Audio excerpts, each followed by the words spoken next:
welcome back to Half Past Capitalism, where we talk about alternatives to capitalism as if they were possible. This show is indeed part of the Harbinger Media Network. Chris Gilbert has been living in Caracas, Venezuela since 2006, and he's a professor of political science at the Universidad Bolivariana de Venezuela. He's also a co-author of Venezuela, the Present as Struggle, Voices from the Bolivarian Revolution. Welcome, Chris. Thanks, Drew. Happy to be here. So today we're talking about Venezuela, which of course has been enduring a long economic and social crisis, notably due to the US sanctions on that country, which have had just a devastating social and economic impacts. And I think we'll get into that a little bit later. And certainly Venezuela, I think, has become sort of synonymous with a sort of a right-wing taunt. Basically, you have people say, like, if you want socialism, go live in Venezuela, as if that's like horrible. But yeah, I want to talk a little bit about the real efforts to build socialism in Venezuela, which are of course multifaceted and in many cases extremely inspiring. So yeah, thanks for joining me, Chris. And I guess I want to start by saying, I'm not sure people have really any idea what the word commune means in Venezuela, in the Venezuelan context. In North America, it means, you kind of conjures up images of a bunch of hippies getting together and farming together. But in Venezuela, I think the scale and the sort of range of productive activities that happen in the context of a commune are very different. So if we could just start by talking about, what is it like to experience? You've visited several communes in Venezuela. What is it like to experience visiting a commune? What do you see? What do you hear? Sure. I think it's pretty important that we return to the question of sanctions at the end, but we'll do that in due time. And also the question about the taunt. I think the taunt is quite unfair, especially in the context of sanctions, and especially in a highly unequal global context in which people, when they think about the problems of socialism in Venezuela, they often compare the situation with Sweden or something without taking into account the vast differences in wealth and the elephant in the room, which is imperialism, which has continually suctioned value and destroyed economic activity in the global South. With devastating, lethal consequences in many places, as is happening right now in Venezuela. With regard to what the nature of the communes in Venezuela, I think you're right about the scale for sure, and also the class basis. I think many of the communal experiments that took place in the United States, you mentioned hippie communes, those were really quite admirable undertakings in many cases. Nevertheless, they were confined quite often to a middle class sector. And another important difference, not only the scale, the class nature, but also the fact that the Venezuelan communes are part of a larger movement of the Bolivarian process, the Bolivarian Revolution, that has a clearly defined goal of complete transformation of society, of building socialism in the 21st century, as Chavez said. So those things mark an important difference. And in some sense, that's a very positive context, in spite of all the difficulties here for building socialism. There's been a long process of education over the past 20 or more years, and education through practice, which is the most valuable kind of education, and a very interesting series of theoretical reflections, which to me, I find is often one of the more ignored sections of the aspects of the Bolivarian process. Imagine Hugo Chavez delving into some of the most advanced Marxist theory of his time, and also his capacity to respond to popular demands, to establish a kind of dialectical relationship with the masses. As far as the concrete nature of what one sees in the communes here, and it's true that I've been carrying out together with Cira Pascual Marquina an investigation over the past 2 years of different communes in the country in an effort to understand the movement. But as far as what you encounter, often you could say visually it's quite unimpressive, to put it that way, because what you encounter in a commune is, for example, the best known commune in the country, probably internationally, is called El Maisal. It's a rural commune about 4 hours from Caracas.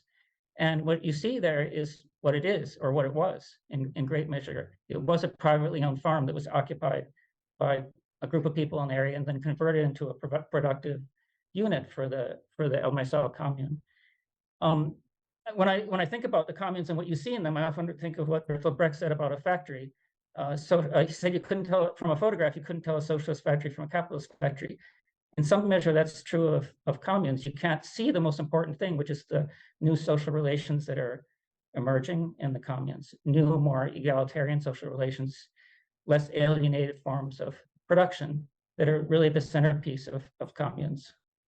I think one of the most interesting things, though, is the effort to symbolize or to make visible or to discover a symbolic or discursive register that will signal to the people in the commune and those outside that the whole project is directed towards socialism, is building something new. And that's something maybe we could talk about further on. I think it's one of the more interesting things in communal development here, and it's part of a lot of practices of popular power in Latin America. Yeah, so I'd like to understand. I mean, my understanding is that Venezuelan communes are sort of all over the country and a lot of the different regions. Some areas in sort of heavily indigenous populated regions, in other areas, and with different kind of biomes as well. You have the sort of low-lying areas, you have the mountains. Can you talk a little bit about, I guess, the variety of the communes, but also what kinds of things are they producing? Like, what are they doing, and what is the sort of tangible positive impact that has on people's lives in the area?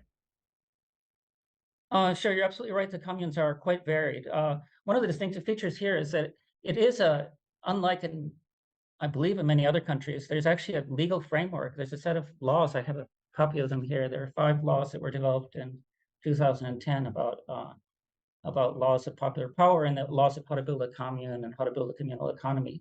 They're extraordinarily ambitious. But that being said, the fact that there are laws and that Hugo Chavez in 2009, it'd be interesting for us to go back to the way that Chavez and the Venezuelan people together arrived at the idea of the commune.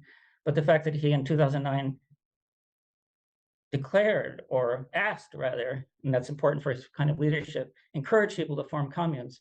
So there was this opening towards communes. Nevertheless, one of the most important things about communes is that the Venezuelan communes, they are initiatives from below, and that means they'll be very varied. Varied in response to the terrain and in response to the social demographic conditions they encounter. The successful ones even more so. The successful ones are the ones that have encountered creative solutions to the different problems they face. So, for example, one of the communes we visited about a year ago is the Che Guevara commune, which is in the foothills of the Andes. And there was a coffee processing cooperative that was developed maybe 12 years ago, and then it kind of disappeared. It still continued, it was kind of in hibernation. And then when Chavez called for the construction of communes the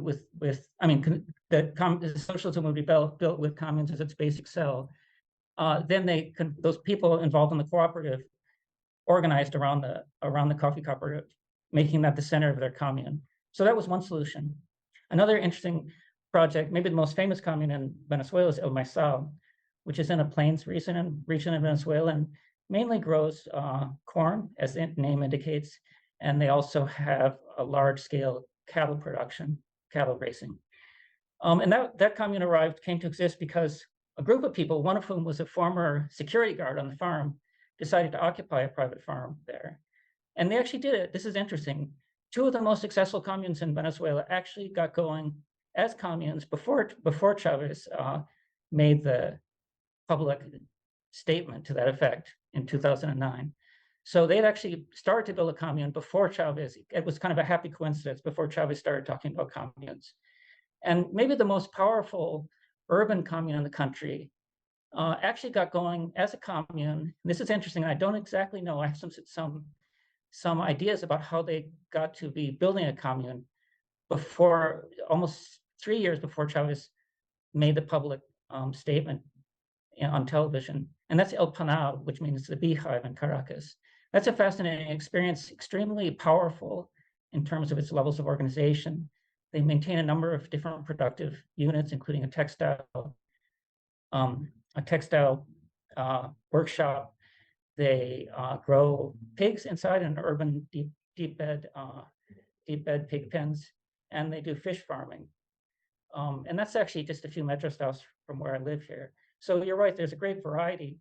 And that has a lot to do with it being in great measure a grassroots project that coincides with a legal political framework that is provided through a set of laws and through political discourse. You mentioned the sort of process of how co-ops emerged from, I guess, some kind of like a dialogue and a revolutionary process that was certainly had Chavez as like a major actor, but also had sort of movements from below that were sort of moving into the space created by the change in leadership in Venezuela. Can you talk about the inception of communes and sort of what are the sort of founding principles of this kind of movement? Sure, I think it's hard with any historical occurrence. It's always hard to know how far to go back. Maybe I'd like to start in the 1990s. In the 1990s, there was already in the decade in which there was a giant social crisis in the country, having to do with the implementation of neoliberal reforms in 1989, that kind of hit the world news when people rebelled in that same year, forming what's called the Caracas. But the popular movements in that time, they started to, and the movements of opposition at that time were fascinating projects that really did wager for popular power, different forms of even community control. And that actually entered into Chavez's program. It's also another it's known worldwide that Chavez attempted to take power unsuccessfully in 1992. And then he was put in prison and started to develop programs. Chavez was a much more programmatic and theoretically minded person than he's often given credit for.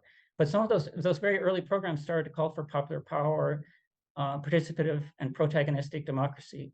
And so I think that, and many other people think that the seed of the commune got started right then, because there was a understanding that, as we often say in Latin America, only the people can save the people, that it's only through participative popular democracy that people can affect a transformation. They have to be the subjects, they can't be the predicates of change.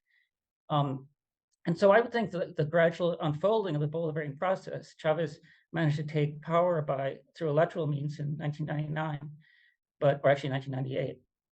But the whole unfolding of the Bolivarian process was in some way a highly creative search, full of interesting experiments to obtain social emancipation or complete human emancipation through profoundly democratic means. So, as you pointed out, one of the first attempts on an economic front to build a kind of economic democracy was cooperatives, and that project I think took shape around 2004. Then another interesting episode was the community councils. So if you take the cooperative project was pretty much an economic project. And then the community councils were actually formed the following year, 2005. And they were essentially kind of neighborhood forms of self-government. Then in 2006, after a kind of push and pull with imperialism that expressed itself in a right-wing coup against Chavez, and also in an oil sabotage, essentially the oil business was already in principally a national business, but the leadership of PDVSA, the national oil company, actually shut down the business. It was kind of a boss's strike that really had a devastating impact on the country. And that's when Chavez began to radicalize. And he declared, the whole process began anti-imperialist around 2004, and then in 2006 he declared that it would be a socialist project. There was an interesting kind of turn of brilliant. Chavez was a great speaker. It was in Argentina that he said, another world is possible if it's socialist, or that other world is possible and it's called socialism. He decided it was important to give a name to the alternative world. It was, of course, in response to the slogan of the World Social Forum. And the communes emerge somewhat later, but there's an intermediate step, which is after about 2006, there was a whole episode of trying to build kind of state-run or different kinds of state-run industries that were in principle socialist enterprises. They were in principle social regimes of social property. So when I try to present how Chavez and the Venezuelan people together arrived at the idea of building communes, I often like to present it as a kind of schema. On the one hand, they'd already tried cooperatives, and the cooperatives experienced numerous difficulties. You could say, and I don't mean to be overly dismissive, I understand that cooperatives can be very useful in a socialist transition, and Lenin himself said so. But it's true also that in a legal sense, a cooperative is potentially merely a form of private property. It's a form of collective private property, but it is still private property. And I say that on a theoretical level, but on a practical level, you could see how many of the cooperatives in Venezuela, on the one hand, just existed on paper, and actually were ordinary capitalist businesses hiding behind the laws of cooperatives.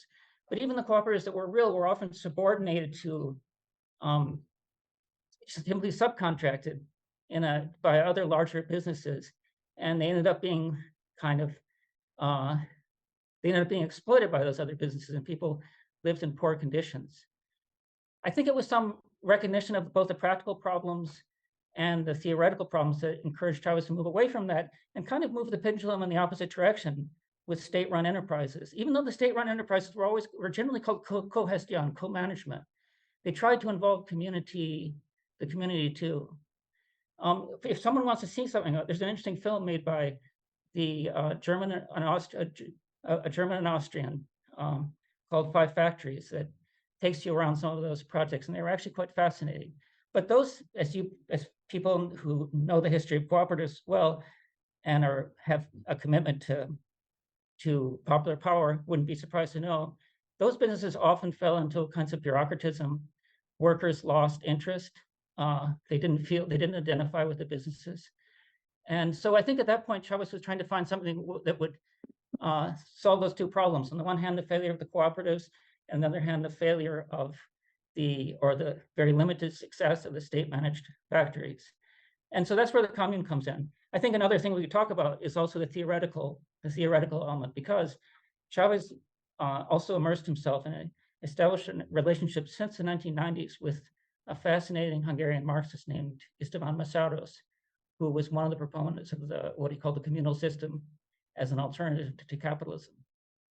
So yeah, I'd love to hear more about that. What distinguishes a commune from like a big co-op or a commune from a state-run enterprise? Like what is the sort of defining characteristic in the Venezuelan context in particular?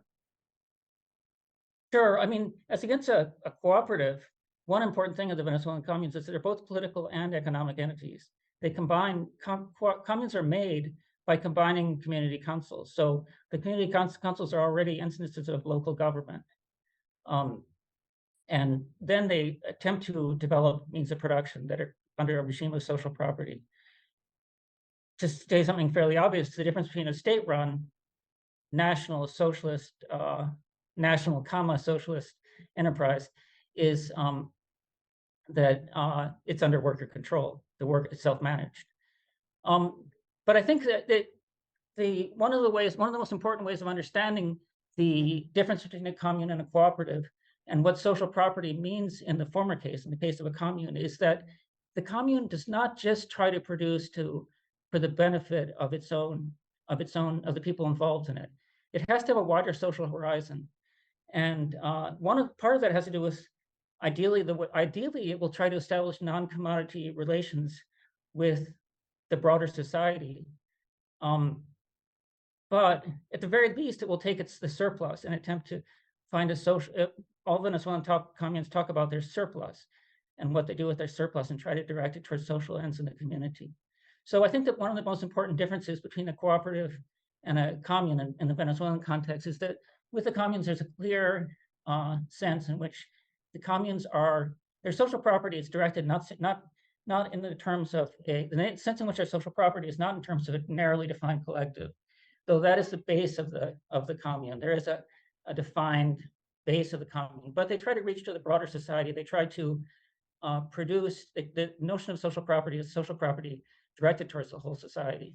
My understanding is that communal councils in Venezuela were these sort of basically at the level of like a neighborhood type unit. The state would sort of encourage people to sort of get together and create these sort of direct democratic management structures that would undertake projects in a local area. So whether it's like renovating an elevator in an apartment building or creating some kind of community center or whatever it was. So that is already like I think basically a concept that's foreign to most people in North America. So could you describe a little bit the communal council process, and then how those communal councils would create sort of sort of this communal property that tries to have not non-commodified like economic relations with the rest of society?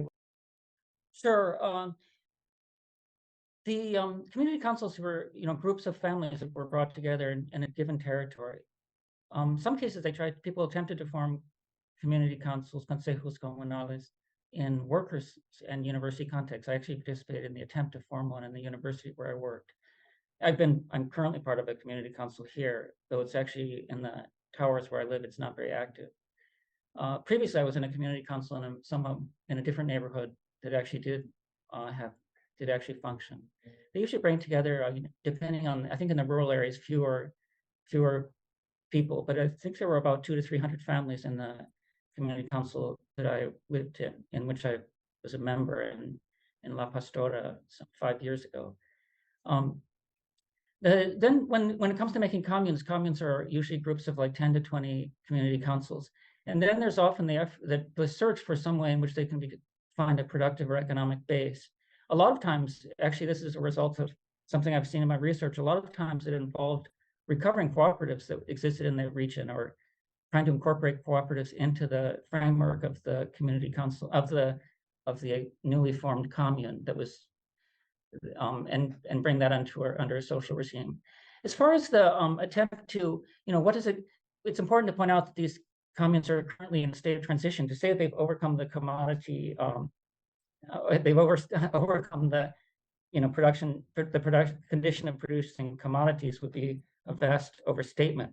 At best, there's been an index of separation from commodity production with the effort to produce use values more that are directed towards the community, to an attempt to offer some things completely freely to the community and some things at more what is called here solidarious prices.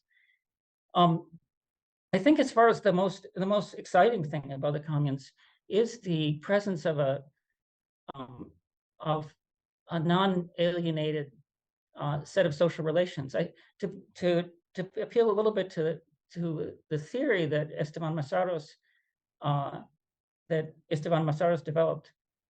Perhaps we shouldn't go too deeply into it, but one thing that István Mészáros discovered was that he started to talk about what he called the capital system rather than capitalism. And he just thought that the capital system was a kind of social metabolism that reached in a more capillary manner into our whole society. And it could actually, this is one of the practical or historical consequences of his discovery, was that you could have a capital system that wasn't a capitalist system. And the clear case of that was the Soviet system. He felt that the Soviet system continued to maintain features of what he called the metabolism, the social metabolism of capital, even though it wasn't a strictly capitalist system. That there were no capitalists in the Soviet Union, and the means of production were not private. Nevertheless, there was a vertical command over labor and a set of other features that he associated with the capital system. The key features of the capital system would be alienated means of production. It would be imposed production goals. It would be surplus labor extracted from workers who don't control their work conditions. And then there are broader societal impacts, such as certain organization of families, which change over time. And there's the imposition of the money form, and also certain state formations emerge with the capital system. So the commune is an attempt to overcome that. And most centrally, to say it in a few words, the effort is to bring democratic control, a democratic metabolism, a substantively democratic control over production processes and also over social relations more generally. One thing that I think is worth pointing out is that this sense that the forms of domination reach more broadly than the wage relation. I think that idea, even for people who might be unfamiliar with Mészáros' thinking, which would be almost everybody, they would see that corroborated through different developments in revolutionary Marxist and revolutionary theory in recent decades. On the one hand, there's a broad sense that obviously forms of gender, race, caste, forms of domination are fundamental in our societies, and that they're connected with the domination of the capital system introduces. On the other hand, you can take theorists. I'm not particularly fond of Jason Moore's thinking, but he does have an interesting idea of how, on the one hand, there's the law of value, on the other hand, there's a wider sphere of value relations. And I do think the developments in social reproduction theory point to how people are dominated not only in the workplace, but also there's forms of oppression and domination that are played out in the sphere of non-paid labor, such as care work and raising of people. And the production of the labor force, and which usually takes place in a domestic context, is usually carried out by women. So you have this. Basically, I think there's a wide theoretical consensus that the forms of domination in our society reach far beyond the wage relation.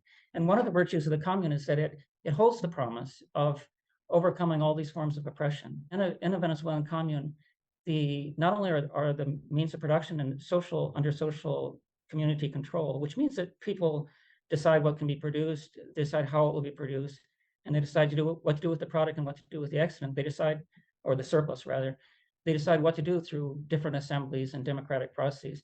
But also there's a general form of self-government that happens in these communities, and that's where the other forms of oppression and the other forms of social domination that are expressed in our society can be transformed. I think that's one of the most fascinating promises that communes offer. And I would like to pose to people who reject communal organizing precisely how they would think about what organizational format they think those forms of oppression can be overcome. So on the one hand, I think there's a fascinating promise embodied in Venezuelan communes, far from being carried through to completion. It's just incipient. On the other hand, I think there's an open question about other forms of approaching socialism, whether it's workerist or whether it's a strictly or narrowly workerist one, or a state-run, a state-directed, or excessively vanguardist approach to social transformation. It would be, I think the burden of proof is someone in their court to explain how they're going to, through what organizational formats, through what process, through what form of internal democracy they propose to overcome these oppressions. Yeah, it's so interesting. I mean, you have the sort of Soviet model where it's like, okay, we have a we have a central, very highly centralized state that sort of runs everything and then sort of delegates down to sort of a regional level, and then eventually people, workers get to have some kind of, maybe they have to have some kind of say in their system, but the main decisions are sort of being made for the top down. And then you have the sort of Yugoslavian model, which is similar, but with like maybe more participatory sort of decision making at the level of the workplace. But then you have if I'm understanding correctly, the commune model, which basically flips it all upside down and says, okay, we're going to start with families and community sort of relationships, and then we're going to put those together in the context of sort of transformative mutual aid and also sort of decommodification of the basic economic unit that's happening at that sort of like super local level, and then we're sort of build up from there.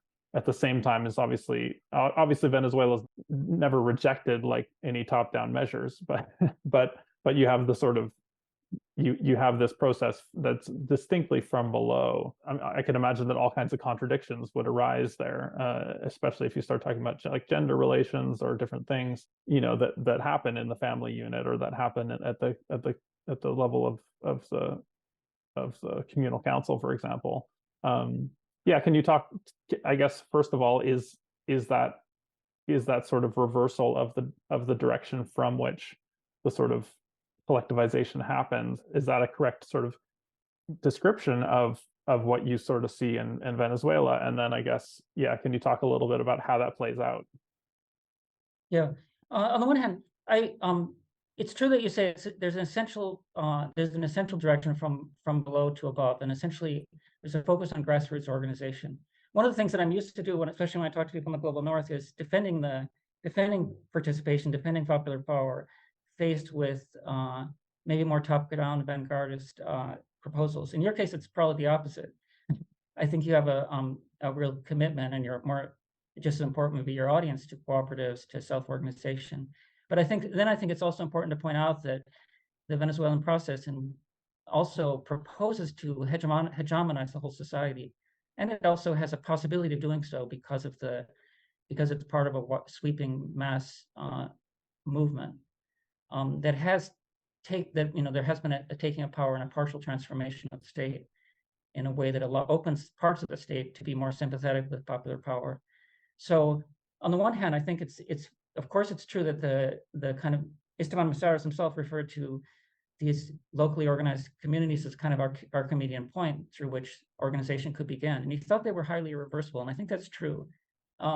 Anyone who saw the Soviet, who witnessed, I actually lived, I'm old enough to have lived through the collapse of the Soviet Union, it's amazing how little resistance, I'm not saying there wasn't resistance, but it's amazing how it was kind of like a house of cards and highly reversible. But anything that's self-organized is much harder to reverse. In fact, I mean, the penultimate chapter of Capital, Marx's Capital, is testimony of that, because largely about how the expropriation of the communes of communally owned land, how violent and difficult a process that was during the emergence of capitalism. So I think that one of the important things to keep in mind is, and one of the lessons of the Venezuelan process, is the centrality of you could see even the primary nature of these kind of grassroots organization. Nevertheless, it's very important that it tends to hegemonize the whole society, and it's also important that it establish it works to undermine and transform the state too. And one of the things that Mészáros pointed out was Mészáros argued that the capital system was an organic system, and what does that mean? That means it's essentially a coherent system. It doesn't mean that it's not without contradictions. It has many contradictions, but as we know, we wake up every day. Those of us who are workers, you wake up at the end of every day, and they're workers and capitalists. You wake up at the end of the day, every day, and you discover the same, that you're also without means of production, and you're forced to sell your labor force to someone else. And so capitalism manages to reproduce itself over time. In that sense, it's an organic, relatively coherent system. And part of that coherence has to do with the state. The state is part of that. It also reproduces certain state formations. And that also, one of the things that Mészáros proposed, and he thought the communal system was a coherent alternative. He thought the burden of revolutionaries was to also propose a coherent alternative. He thought the Soviet system wasn't coherent because while it made it abolished private property, it abolished capitalists, it still had a top-down control of workers, it still had imposed production plans. Also, social democracy, which seems to be quite opposite from the Soviet system, actually has a lot in common. Both of them were kind of like hybrid systems, and those are not coherent. And history has shown, imagine how social democracy essentially imploded too in the 20th century and turned into an outright right-wing project. At the same time, the Soviet system also imploded or converted itself into a strictly capitalist system. So one of the things that's important so that means that as one attempts to implement the communal system, one also has to have an eye on the state. One also has to attempt to transform state power and keep in mind that Mészáros said that there's actually kind of like three legs of the capitalist system. One is capital, one is wage labor, and the other one is the state. And while the implementation of the new metabolism in the society at large, the grassroots implementation of a new substantially democratic metabolism was the primordial thing, it's also important to, on the one hand, as happened either in I think there's essentially two options. One is you can take power and attempt to transform the state and make it a state that's more open to popular power. On the other hand, many people in many countries, there won't exist that option. People have to begin to build popular power, but then have to attempt to transform the state. That's necessary if one's going to create a coherent alternative. With that being said, Mészáros believed, without espousing any kind of crude based superstructure determinism, he did believe that the essence of the transformation, the most essential transformation, would have to be the new social metabolism, the new forms of democracy and self-managed production and self-managed society more generally would be what ultimately abolishes the capitalist state and its state formations. Essentially a community council and the kinds of self-government that exist in communes, those are non-alienated forms of power, of even political power, maybe political power with a small p. And so the effort would be to abolish the state as we know it, which doesn't mean there might not be some kind of grassroots, there would have to be some kind of grassroots institutionality. Certainly came through in my sort of observations of the idea of Chavez abolishing the and state. how he operated. It was always this kind of trying to find ways to spark things that would spark sort of movements that could come up from below, whether it's supporting factory occupations or proliferating these like thousands of co-ops or or trying to create the communal councils as sort of an alternate. And my understanding is the intention was to create sort of an alternative form of state power that was rooted in these sort of like neighborhood discussions, as opposed to sort of a layer of elected representatives who are immediately sort of co-opted by the sort of prevailing economic forces. Yeah, I guess what I want to ask is like, how did that play out? Like, on the one hand, you have the incredibly ambitious idea of like basically doing away with the state as we know it and creating something completely unrecognizable based on solidaristic sort of social relations. So that's happening at the same time as you're trying to manage a petrostate. We talked a bit about the theory, but how did the rubber meet the road? Like, what were the challenges in actually doing that? And I guess what were some of the accomplishments? Well, I think that in a broad sense, one can say that I often contend that that in Venezuela in the first decade of the 20th century, and one hopes extending beyond that, was the widest expression of the broadest expression of popular power in the continent. I say that partly because like many people, I was very enthusiastic, and I continue to be enthusiastic about Zapatismo. But Zapatismo renounced state power, and I know there are different tendencies within Zapatismo, and perhaps I am falling victim to some of the cruder simplifications of it. But I think that what the Venezuelan process showed is that by attempting to establish a dialectical relation with the state, you could actually expand popular power way beyond what had ever been done before in America. And that itself is a fascinating piece of data. Nevertheless, as you pointed out, it's rife with contradictions. And Alvaro Garcia Linares, the former vice president of Bolivia, often refers to creative tensions. And I have to say that seems like a highly euphemistic way of describing things. I would say creative tensions also with a lot of collateral damage. But it is true that, you can say that, Chavez's whole trajectory was marked by extraordinary experimentation, extraordinary levels of invention. I think that's one of the important legacies of the Bolivarian process, is that you can't, that there has to be a creative search that involves lots of self-criticism and in the process of finding forms of emancipation. And I do think that you can see how Chavez did respond, or his government did respond to errors and did respond to directions that were essentially given to him from below. One example of that is this is kind of a forgotten chapter of Venezuelan history, partly because people in the process are not too enthusiastic about it because it was a kind of defeat. Chavez proposed a constitutional reform that was going to be, in some sense, put socialism in the constitution in 2007, and it was defeated. There's lots of elements. One thing is, I believe Chavez made an error in attempting to. There was a non-renovation of a television station's concession, and that was just a tiny thing, but it managed. A lot of the right-wing opposition managed to organize behind it, and that was early 2007. And then they kind of took that mobilization and managed to defeat the constitutional reform. But in response to that defeat, I think Chavez began to realize some of the importance of grassroots organization, that you couldn't just decree socialism. And so he thought about how it could actually, people could advance in a way that they would actually feel and see successes rather than having kind of to take the whole package at once. And so I think in some ways the whole communal project and the set of laws that went along with that were an attempt to do that, and an attempt to build socialism in a more concrete sense rather than a more by fiat sense. Yeah, obviously the whole movement towards socialism has been dealt severe blows.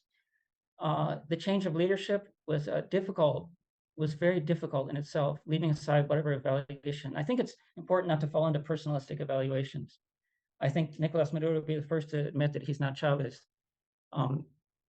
But one thing that anyone who knows anything about politics or power, even a playground, will realize that when you arrive into power in a country where there's a weak institutionality, which is the case of almost all Latin American countries, possibly with the exception of Chile and Uruguay, then that means there will be inevitably lots of power struggles. So even maintaining power in that situation, leaving aside the various coups d'etats that the government faced and Maduro's government faced, but it was also in a den of vipers as far as even internally, as far as rivalries within the Bolivarian process. So that itself was a very difficult thing. And then on top of that, for one thing, the global economic crisis affected Venezuela somewhat more late than other countries. So, the global economic crisis hit the United States in 2007, 2008.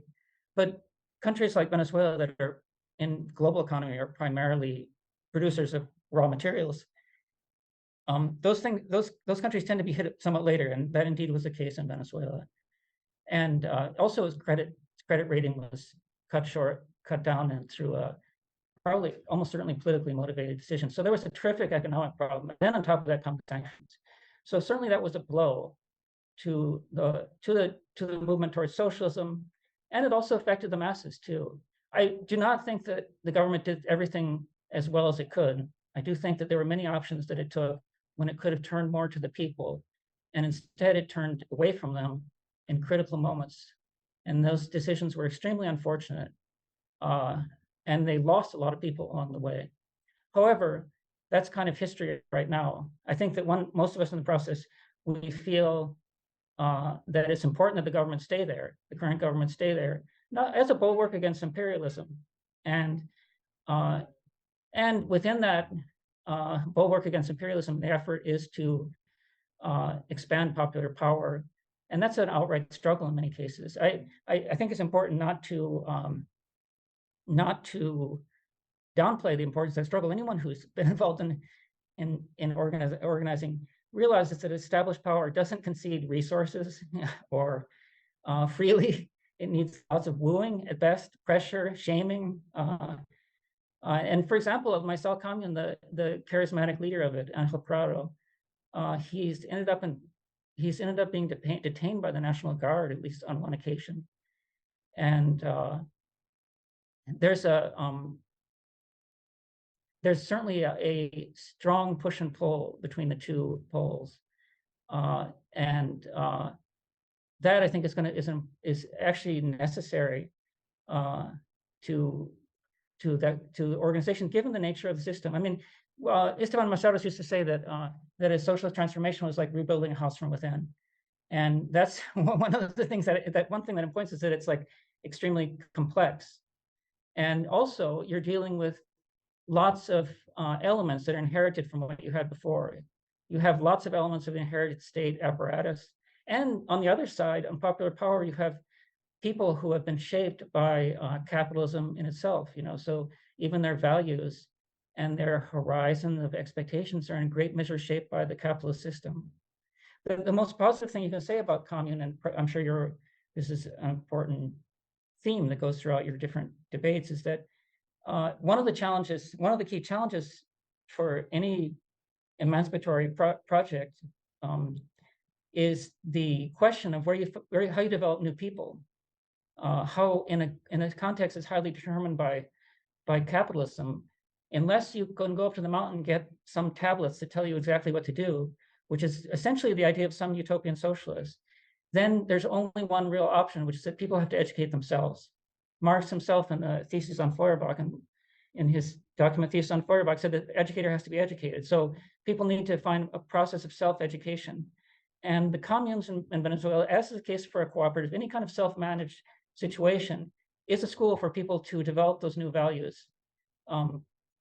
My friend and teacher, in some sense, Michael Lebowitz, he says that in a labor process, there's a second product of labor, and that second product of labor is the person herself, who comes out of the labor process transformed.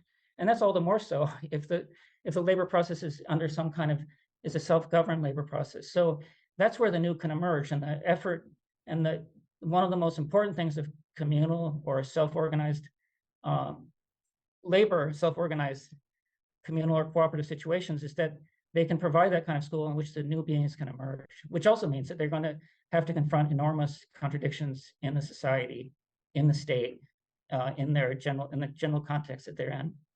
So when you talk to people, who are participating in these communes, what is their sort of viewpoint, or what are the range of viewpoints that you get when you talk to those folks? I guess about whether it's the self-transformation or the collective transformation or the economic transformation or the relational transformation, like what's working and what isn't from their perspective. Yeah, of course, anybody doing investigation has to account for some kind of principle by which I guess anyone, an anthropologist or even a revolutionary cadre in the best case, will have to take into account their own position and the power they embody even as a communicator, and wonder if they're being presented with an excessively rosy picture or some other motive is involved. Nevertheless, I think that, so when I visit communes, I'm quite aware that people often try to present the best case forward, and probably the people who speak are the ones who are most satisfied. But one thing I can say, there's a couple of things that I think that overwhelmingly the people I've encountered in communes find the project gratifying and dignifying. I think there's some things that are probably important, and this goes back to where we began, saying how massive the project and its class base is, and the fact that it's taking place in a country in crisis. One is that, in a material sense, most people in communes live better than those that are not organized in a communal situation. And so, in this extreme crisis, people have had the spur of necessity to find a new way of living, and that they found that in the communal situation. That means they have not only more dignity, but also often materially live better. Then I think that one thing that I've seen myself in many communal situations is that everyone knows that in most capitalist workplaces, people are stuck to their chair and doing one often dreary task over and over again. And the communes here do a good job of allowing people to learn about different processes and, in other words, move among different parts of the production process, breaking down the capitalist technical division of labor and thereby learning about the whole production process. So people grow as human beings. And then, of course, participation, as we were just saying, people grow as human beings as more all-around human beings. So I think that those are some of the things that I've seen with that a higher level of satisfaction. In fact, many people, you can say that people find the work process gratifying in many senses, which is a far cry from what you can see in most capitalist workplaces. And of course, dignity, right? People sense that they're part of something, even historic. I think there's a widespread consciousness of people are engaged in a process of historic importance, of world historic importance. I think you can say that without exaggerating. So of course, giant contradictions. I have seen people who actually want to throw in the towel, though they're the vast minority. And I find people who've been frustrated by the lack of support from the state. One of the big challenges of socialist construction that isn't a result, that was discovered well before the Venezuelan process, is the question of what was called one of the interesting developments in the Soviet Union was in the 1920s, when they debated this question of what Preobrazhensky called primary socialist accumulation. And the idea was that Marx had thought that socialism would take place in developed countries that had already benefited from an important development of productive forces. But that wasn't the case of the Soviet Union. And so that caused Preobrazhensky and Bukharin to ask and give different responses to the question of how to get the resources to develop socialism, since socialism isn't about people living in poverty. And in Venezuela, there's that issue is playing out right now in some sense, because many people feel that, and I think they're completely right, think that the primary source of resources to modernize or technify production in the commune should be the state. The state has oil rents, even though they're severely cut back right now.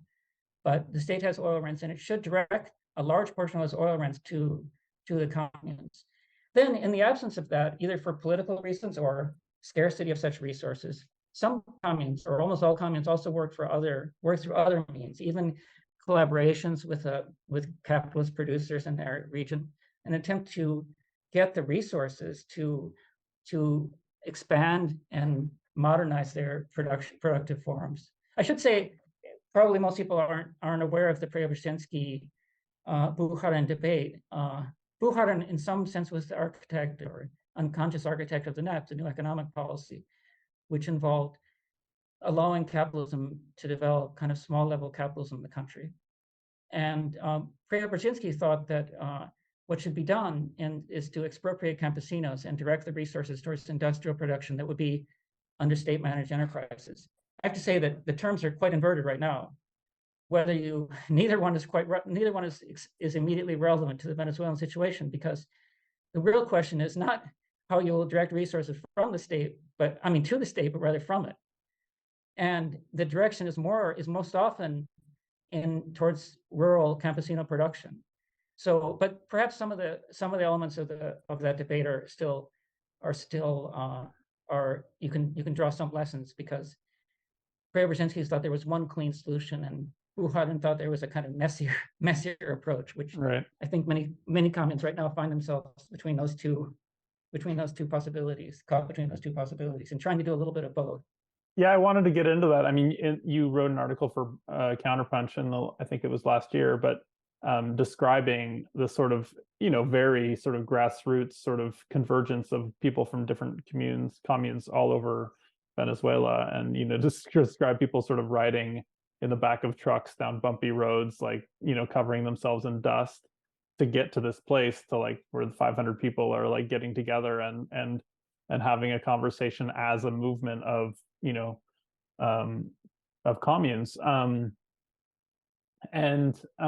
And I guess in that context, I'm curious, what is the attitude of the Venezuelan state toward these communes? Are they basically just sort of letting them coast from the sort of previous era of Chavismo, or are they directing any resources to them? And I guess in parallel to that, like, what is the constituency within the sort of the centralized sort of national government for supporting that kind of effort? Like, is there still some kind of tendency or pockets of support for the more radical bottom-up socialism? Yeah, that's a complicated question. I can go into some of the details of it, and I think I'm not sure if it will lose people because maybe some of the details of the changes in government here and the different attitudes aren't so relevant. But in a brief way, that was what I referred to in the article was the attempt to build the Union Comunera, the Communard Union. That had been going on for some time, actually 3 or 4 years, and had been kind of partly interrupted, not entirely, by the pandemic. So, and that was when it was formalized. That was just about a year ago, a year and a month ago, the Union Comunera came to exist. And it's an attempt, perhaps the most ambitious attempt, to link communes, which is extremely important. Chavez said, we've been saying all along that these communes they're about hegemonizing the whole society. Chavez said, there's 2 quotes from Chavez you can take. One is, he said, a commune can't be an isolated commune is actually counter-revolutionary. And it seems perhaps he was going a bit too far, but he wanted to point out how if a commune is isolated, and living in an ocean of capitalism, that's not going to work. And then he also said that a commune is like a cell. He often said it was a basic cell, but then he said a cell has to belong to a body. So the Union Comunera is an attempt, it still exists, to bring all those communes together, bring a great many communes together in a kind of in a federation of communes of sorts that will attempt to grow and attempt to assert their power and attempt to obtain resources, but also establish routes of distribution among communes. It's extremely ambitious. I have to say that 1 year from the date, it has not made very much headway. Now, the state is a changing target, right? And one thing that had happened is that in great measure during the worst of the crisis would be from about 2016 to 2020, the state, or 2000, even a little bit further, the state had pretty much turned its back on the communes. That doesn't mean there were some, as far as resources were concerned, but they really did not pay much attention to them under the pretext, which has some validity, that there weren't many resources. But there continued to be economic support from, there's something called Consejo Federal de Gobierno, and they continued to give some money to communes.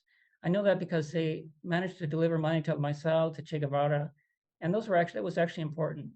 The Ministry of Communes, there is a Ministry of Communes in the country, even though Chavez talked about how maybe it should be abolished, because with the idea that I think is totally valid, that communes are not the responsibility of one ministry, but they should be involved in the whole government should pay attention to communes. But the Ministry of Communes at that time was extremely passive, to say the least, at the time the Union Communal was formed. Nevertheless, in the very moment that meeting took place, a new minister was put in place. And the new minister is more, has probably more of a mandate to assist communes. And some of his staff is quite interesting. One of his vice ministers comes from the popular movement. And that's what changed the whole situation. So from the ministry, they've also started to develop efforts to link up communes. There's always been efforts on paper. There was something called forming communal blocks, but that was really just a thing more or less on paper. But now the ministry, under the leadership of one of the vice ministers, Hernan Vargas, has started to form communal circuits. And that's actually an interesting project. However, you can see then the very push and pull between grassroots organizing and the ministry, because then the ministry is forming these communal circuits. It has more resources. And of course, resources talk, money talks. And that's working. But again, I don't think the ministry, I think neither the ministry nor the government is the enemy. So if the ministry actually is able to help communes organize them, so much the better. It's a complicated push and pull. So right now you have a situation where the ministry is actually more sympathetic and more willing to lend a hand to popular power. And that part of the state actually has taken on a much more positive, sympathetic character. So that's kind of the changing battleground. It's, as I say, it's rife with pitfalls and contradictions, because on the one hand, there's always the risk I mean, of course, one giant risk is that the communes will collapse from lack of resources, or people will, abandon them because they can't even produce at levels that they need. But at the same time, there's a risk of people the movement becoming excessively subordinated to the state, losing its autonomy. And certainly that you can see indexes of that, because as the communes began to be organized by the ministry, they ceased to rely less on connections between them. So it's a terrain of shifting sands, very complicated terrain. Mészáros said that building socialism, the kind of socialist transition he proposed was harder. Mészáros said it, and Chavez repeated, he said it was harder than going to Mars. And I would add to that, it's also more valuable than going to Mars. So, and it's also probably a long-term process. When I came here in 2006, I kind of thought the revolution was around the corner. And that's the way it felt. Things were very accelerated. And then there were moments of long years of these statements that Che Guevara said. I think Trotsky said it too, that in a revolution, the quotidian becomes extraordinary, the ordinary becomes extraordinary things happen every day. That's certainly something we felt. And when we arrived here, the whole pace of things and the pace of transformation. And then came decades of kind of doldrums and giant steps backward too. And right now you can see how the country in an economic sense is managing to raise its head once again, and people are living better. And so now there's a possibility to go forward. It's a new set of contradictions, a new contested terrain of struggle, in which during this economic recovery, which is limited and highly polarized, because I think it's more urban than rural, and it's more middle class than popular. But one of the key questions will be to whom, who can benefit from this recovery, how the flow of resources will take place. Will the communes be able to go forward? One of the ironies that probably is not too surprising is that in the very worst moment of the crisis around 2016, 2017, the most desperate moments are also one of the best movements for organizing here. People really had no other choice. No, that's not true. There are all kinds of choices. Some people emigrated. But that was actually a moment when a lot of the best, the most developed communes actually advanced. So now the question is, and like if people want to look at an interesting book to that effect, I only encountered it recently. It's been around for more than 10 years, I think. It's Rebecca Solnit's A Paradise Built in Hell, where she shows how people kind of come together through mutual aid, build popular power in the most extreme crisis, contrary to what we're told. That's another fascinating part of it. And I've seen that with my own eyes here. But the other side of that is that when things start to get better, if there's not some kind of direction, if there's not some kind of conscious reflection on what's happened, that can be, a lot of those things can be reversed. So I think that's one of the moments we're living through right now in Venezuela is, people survive the worst of things, but can they survive a better situation? Can the relative abundance that's returning, can people continue to value the communal organizing, the sharing practices they establish in this new train?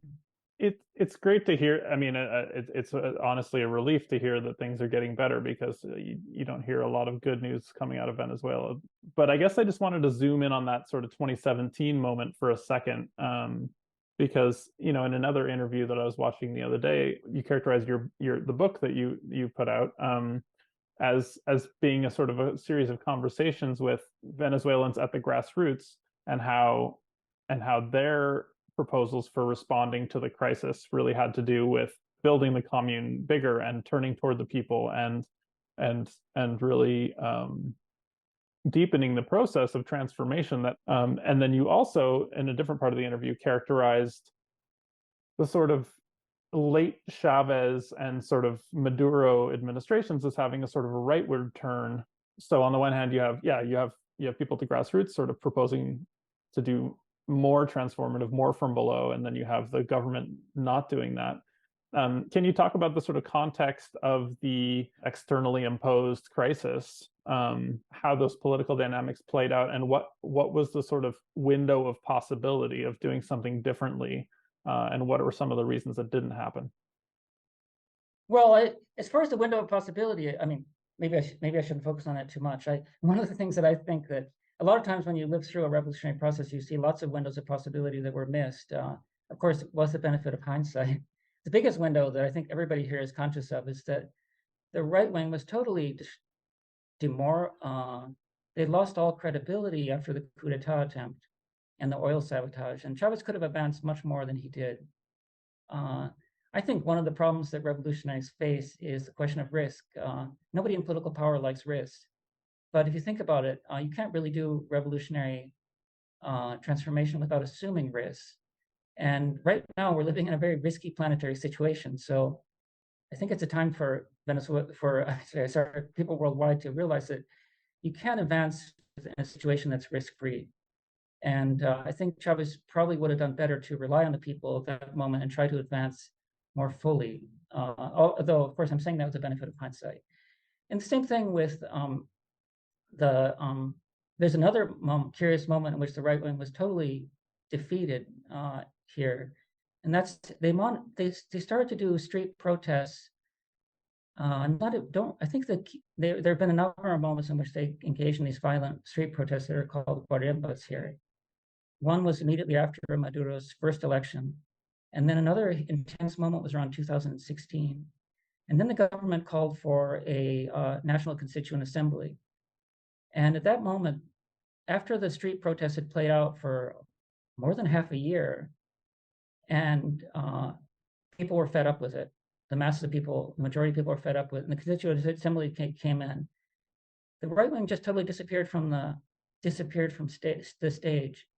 And I think that Maduro could have advanced much more. Another even more tragic episode is that I generally think that following the death of Chavez and the whole crisis that emerged in the period of transition between the two governments, there was a turn away from the people, a lack of confidence in them.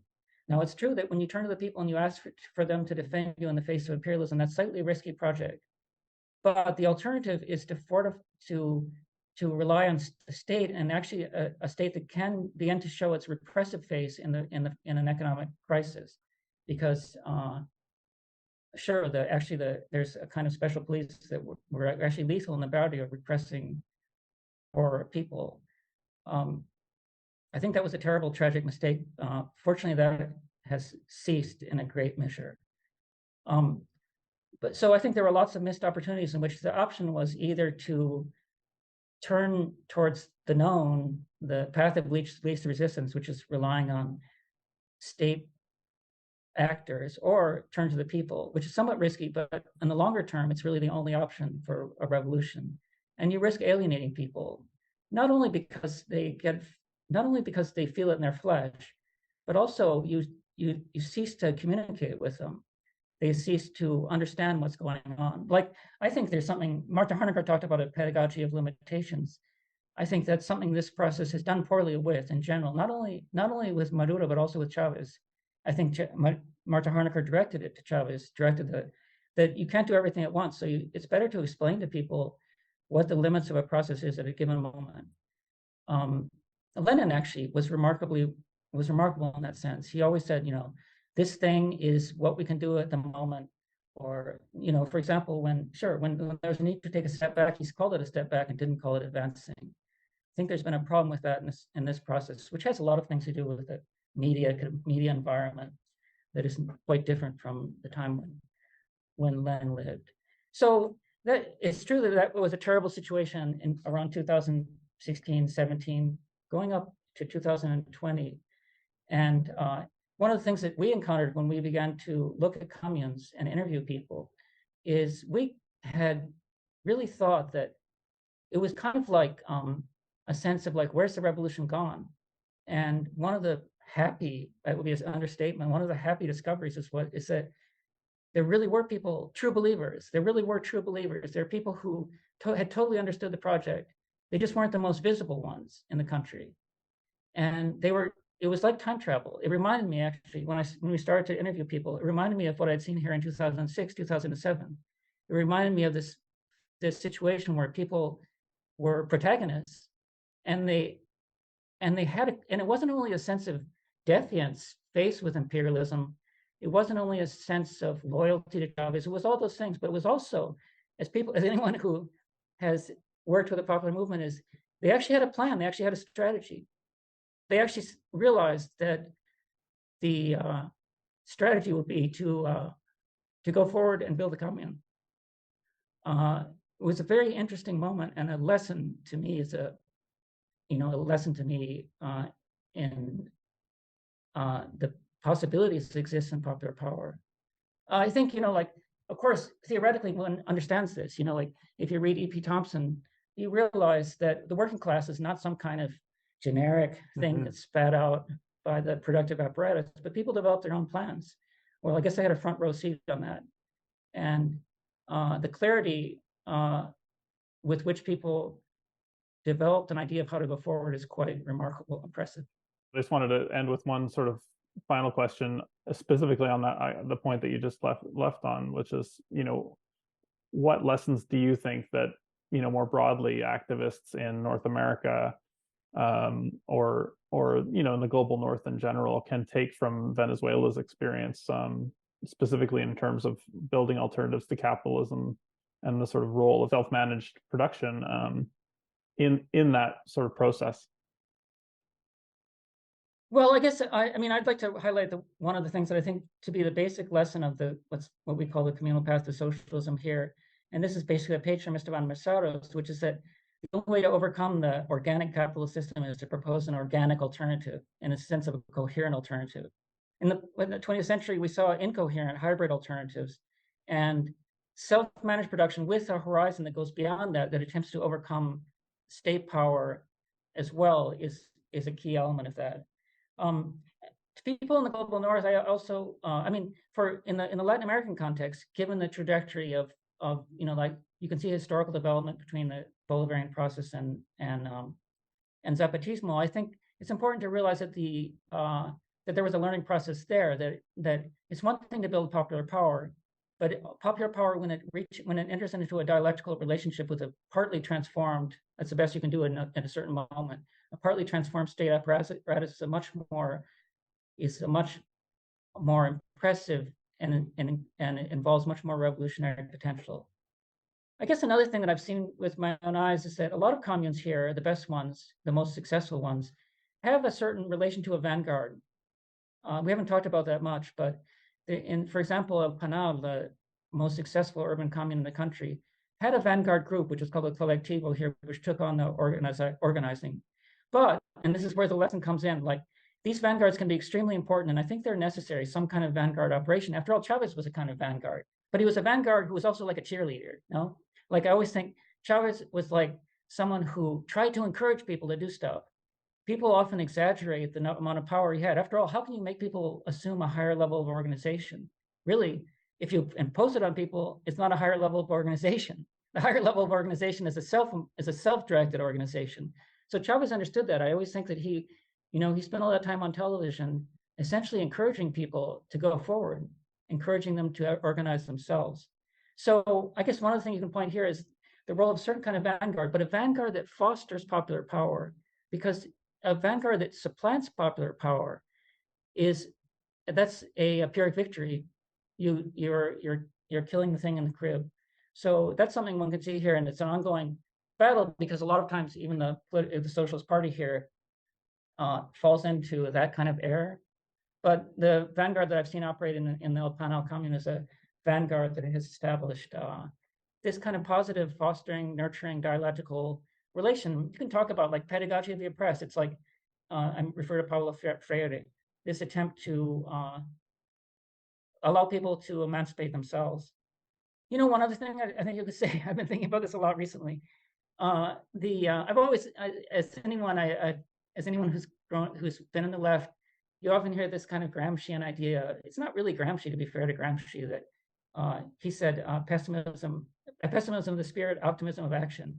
I have to say that living here in Venezuela, I've had to totally revise that idea and basically throw it out, because you can't really move forward with pessimism. Revolutions have to involve a whole person. They can't just involve the intellectual part of a person. They have to involve faith and hope and love, And I guess I've seen that here play out in a big way. Well, thanks so much, Chris, for taking the time. Do you want to tell people about your book or any forthcoming articles or anything else that people should check out?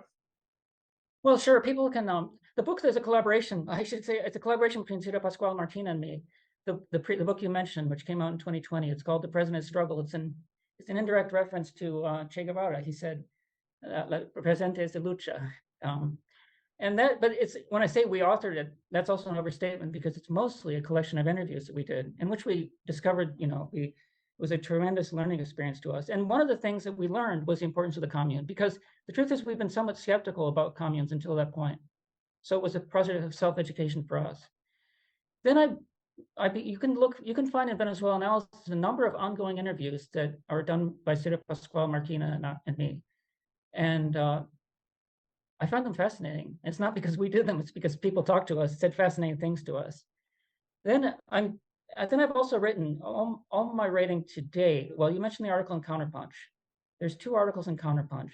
One that deals with historical roots of the communes here, which is something we've kind of left out of the discussion here. And there's a second one which deals with the Communard Union. And then there's a number of essays or articles. Some of them are chronicles of visits to communes. One is about István Mészáros and Chavez in Month's Review. They're all freely accessible in Month's Review. Finally, in October, I have a book that's coming out called Commune and Nothing, about the communes here. You buried the lead there. That's very exciting. Well, thanks so much again for taking the time, Chris. And yeah, good stuff. Thanks, Drew. It's been a pleasure talking with you.